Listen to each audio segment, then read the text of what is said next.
30 só fala sobre o versículo 3, que fala assim, né? E o enchi do Espírito de Deus.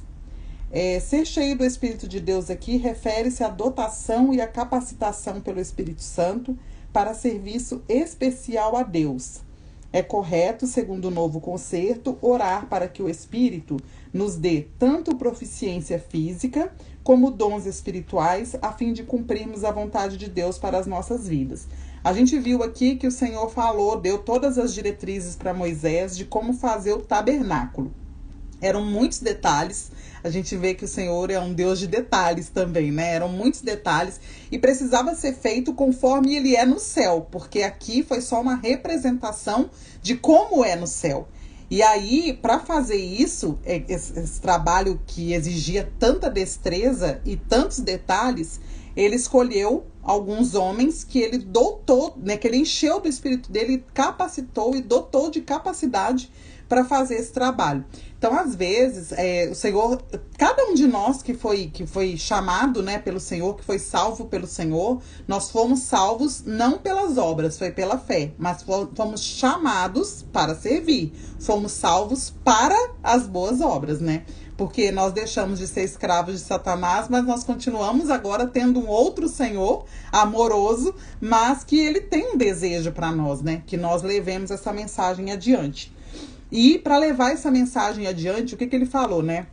Permanecer e ficar em Jerusalém, falou para os discípulos, antes dele subir, ele falou: ficar em Jerusalém até que do alto sejais revestidos de poder, e então sereis minhas testemunhas, tanto em Jerusalém, como na Judéia, como em Samaria, até os confins da terra.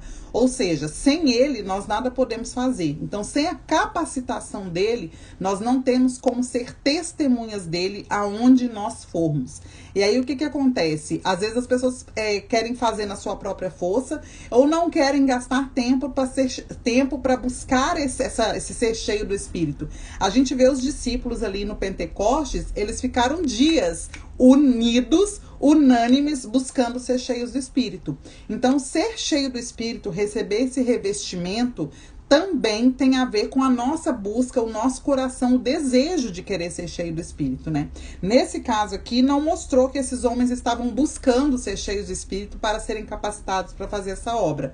Mas o Senhor assim o fez, né? Tem pessoas que já têm um dom, que a gente vê que é Deus quem deu aquele dom, e para a pessoa usar mesmo, né, na expansão da sua obra. Mas no caso em Pentecostes, a gente viu que eles ficaram lá durante a festa do Pentecostes, eles ficaram dias ali orando e esperando a promessa vir. Então, o Espírito Santo, ser cheios do Espírito Santo, ser revestido do Espírito Santo, é uma promessa do Senhor para nós, e esse enchimento, ele é diário.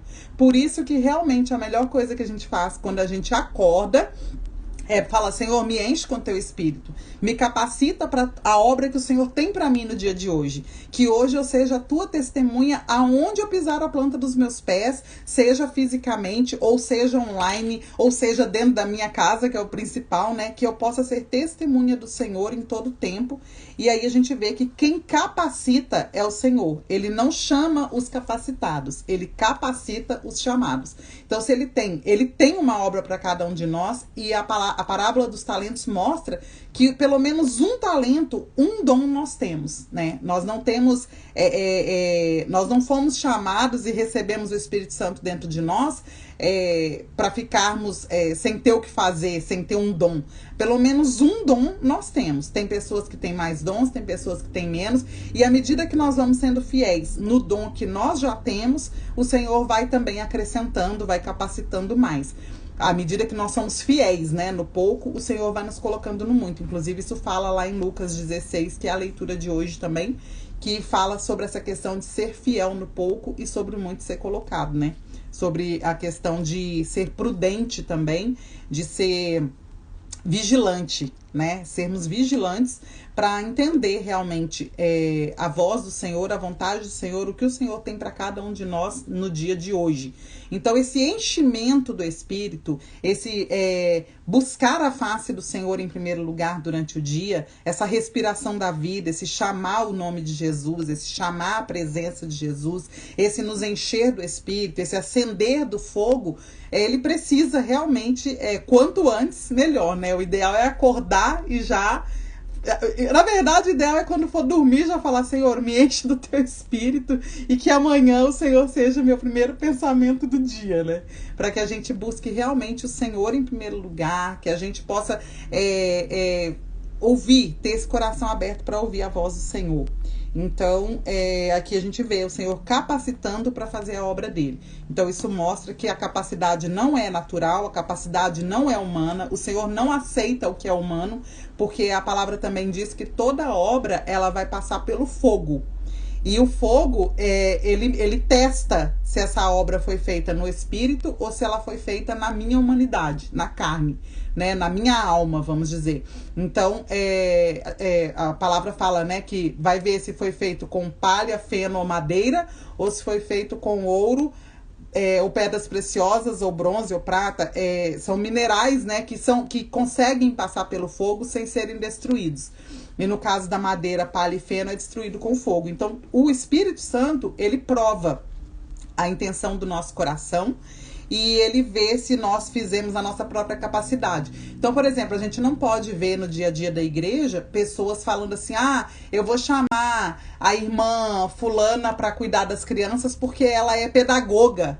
Não, o Senhor não é assim que o Senhor trabalha, né? O Senhor pode até usar uma irmã que seja pedagoga, que se converteu, e aí o Senhor vai usar as habilidades que já deu para ela, o conhecimento que ela tem, mas se não for feito no Espírito, de nada adianta. E também eu não vejo porquê, claro que a gente precisa se capacitar, né? Aprimorar, mas assim, o fundamento é ser cheio do Espírito. Sem o Senhor, sem ser cheio do Espírito, nós nada podemos fazer. Então o Senhor, ele não usa, a palavra diz que ele usa as coisas loucas desse mundo para confundir as sábias. As sábias no sentido, no aspecto não de sabedoria de Deus, mas aquelas pessoas que têm muito conhecimento. Às vezes as pessoas são muito estudadas, mas não têm sabedoria nenhuma de Deus, só sabedoria humana, né? E aí o Senhor, ele mostra, né, que é ele quem faz, é ele quem capacita, não é nada de mim para que eu não me glorie, ele não divide a glória dele com ninguém.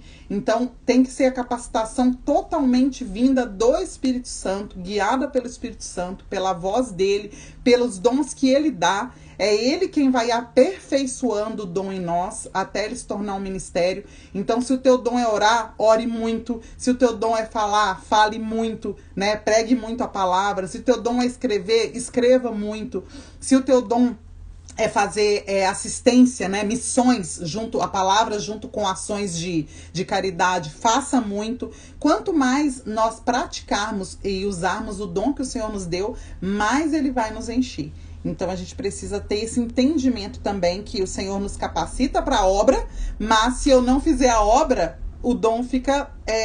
não tem como ser usado, não tem o porquê, né? Se esses homens aqui não tivessem aceitado a incumbência que o Senhor deu para eles, de que adiantaria o Senhor enchê-los do Espírito? Então o Senhor também conta com a nossa resposta, né? Ele conta com o nosso sim ou com o nosso não.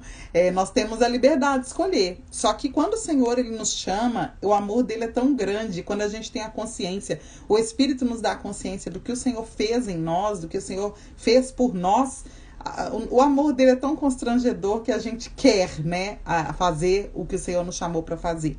E realmente não tem felicidade maior do que fazer a vontade do Senhor, do que estar no centro da vontade do Senhor, do que fazer o que o Senhor nos chamou para fazer. Ainda que comece pequenininho, ainda que seja algo simples, mas ele vai aperfeiçoando e vai multiplicando os talentos.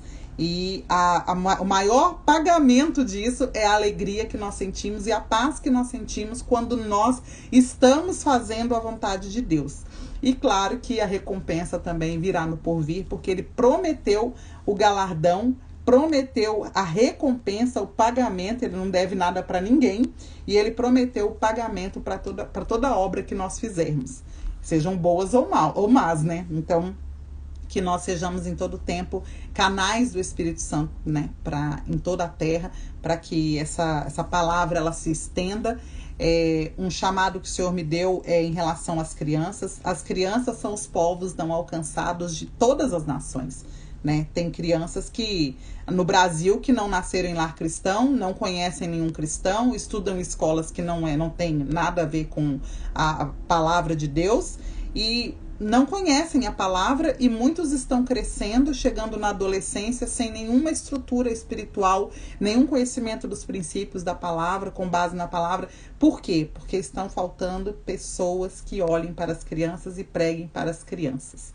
Então, as crianças são alvo do amor de Deus, né? O Senhor falou da 100ª ovelha, as crianças têm sido essa 100ª ovelha que estão ainda perdidas, ainda não estão no caminho e precisam ser buscadas e alimentadas e cuidadas e apacentadas. Esse é o principal ministério que eu vejo hoje assim, de importância, tanto no Brasil como em qualquer nação. Não que não vá ser pregado o evangelho a toda criatura, o Senhor falou para pregarmos o evangelho a toda criatura, mas o Senhor falou para nós apacentarmos os cordeirinhos. Ele falou para Pedro: se você me ama mesmo, apacenta os meus cordeirinhos, né? Tem a ver com as crianças aí. É isso que eu tenho para falar sobre isso.